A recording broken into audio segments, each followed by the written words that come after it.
Here are some of the deadliest beefs in rap history. First, we'll start off with the beef between NBA Youngboy and Fredo Bang. This beef between the two Louisiana artists started way before the fame. G Money, a Louisiana artist who was very close friends with Youngboy and was best friends with Fredo Bang, slept with Youngboy's sister and even spoke about it in an interview with Say Cheese. By the time this interview aired, they already fell out because they had many diss tracks toward each other and made it pretty clear that they were beefing. G Money was killed on September 10th, 2017.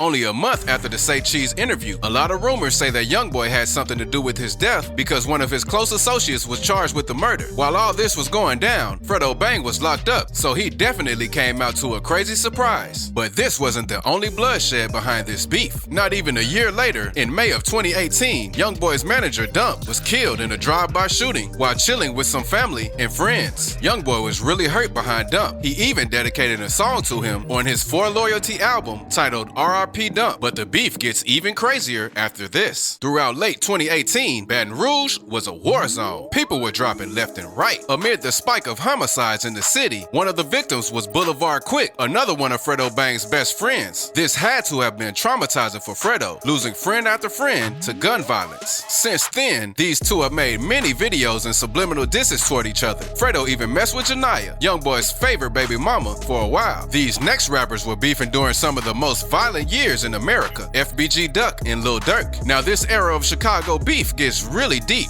but for time purposes, I'm only gonna cover Durk and Duck. FBG, or Flyboy Gang, was started in the early 2000s by rapper Hugo Dumb and Dutchie. The group consisted of 7 people: FBG Cash, FBG Duck, Lil J, Wooski, Billionaire Black, Dutchie, and Young Mello, more known as Young Go Dumb. And even though they didn't start this group, Duck and Jay were the faces of it. These guys were wild. They consistently dissed ops on songs and even on FaceTime, but their main ops were OTF. OTF was started in 2010 by Lil Durk as a record label. He signed artists Hypno Carlito, Anne Marie, OTF Nunu, and King Von. FBG Duck got into the streets when he turned 13 and hasn't looked back since. But after losing one of his closest friends, Tuka, to gun violence, everything went downhill. OTF, along with other BDs in Chicago, mocked Tuka's name for years following his death. While Duck and Durk don't have any history of meeting each other face to face, the two have exchanged words many times, but one of the most controversial ones was when FBG Duck dropped his song, Dead Bees. This is the song that a lot of people think is the reason behind him dying. On this track, Duck names a few guys from OTF and 600 that passed away, linked to gun violence such as T-Roy, OD, J Money, and many more. Less than a month later, FBG Duck was killed after shopping in Gold Coast, Chicago, a very nice suburban neighborhood. After his passing, Durk took it upon himself to diss him many times, like in tracks Should've Ducked and Still Running. He said things like, "She asked me how high do I get? I told her high as duck." Not too long ago, Durk said he would stop name dropping the dead in his songs, and so far, he's kept his word. But if you thought these two were wild, the next rapper was stabbed while in prison. Young Thug and YFN Lucci. Thug and Lucci have been beefing for some years now, and even though it's not a big internet beef, it gets real deadly. This beef started back in 2015 when Big Nut, Lucci's good friend, was shot while chilling outside of a barbershop. While the murder was never solved, many rumors were spread saying that YSL, Thug's group, was behind it. Big Nut was so loved in his city that after his death, Atlanta turned into a total war zone. YSL was wild though. It was another rumor going around saying that they even shot up Lucci's home where his mother was living. Their beef never made it to the internet until 2016 though. Lucci decided to shoot a few tweets towards Thug, saying things like he slept with his girl and he owns her. He even threatened to leak messages proving that he and Thug's girlfriend were messing with each other. After a while, the tweets started to get to Thug, so he replied saying how if Lucci wanted attention this badly, he should just ask to do music together. But this wasn't enough for Lucci. He taunted Thug with a post, including a picture of his daughter, captioned, "Happy birthday, baby girl." Lucci was kinda weird for that one, I can't lie. After Thug didn't reply again, Lucci kinda gave up on the clout chasing. That was until Thug dropped his Beautiful Thugger Girls mixtape. He claimed he released it on Tupac's birthday because he is, in his words, the new Pac.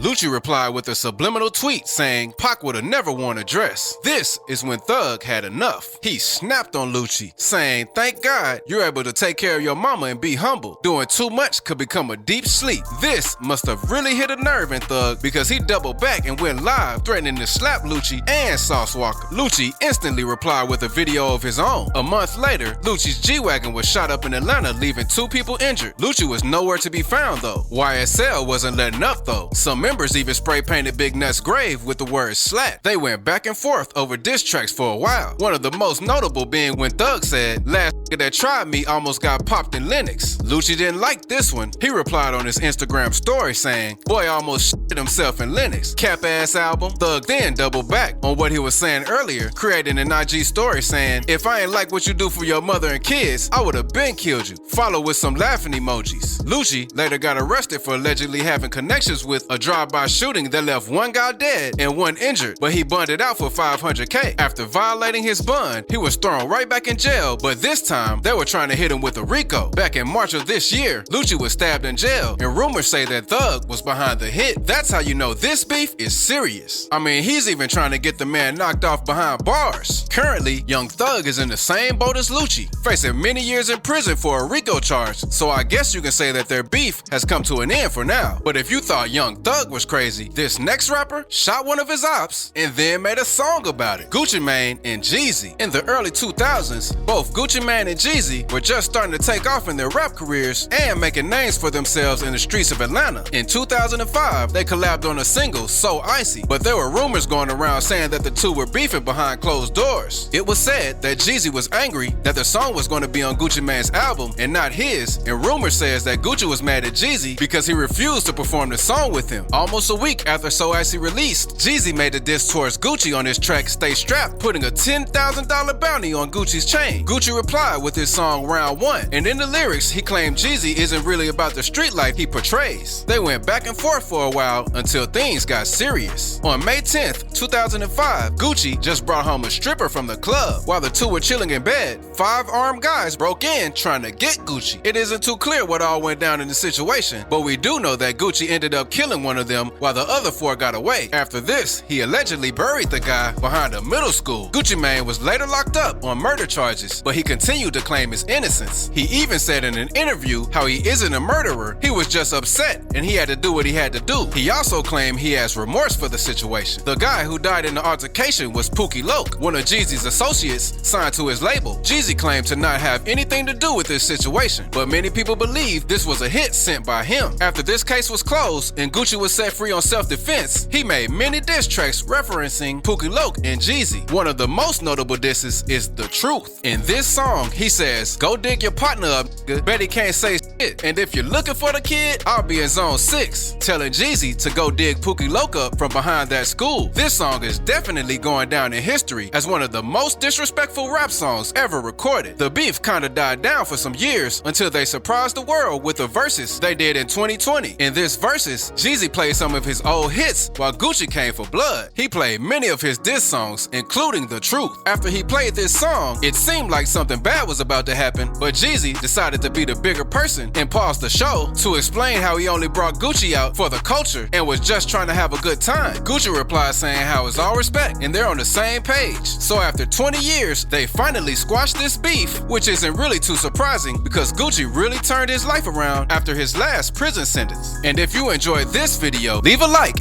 and subscribe.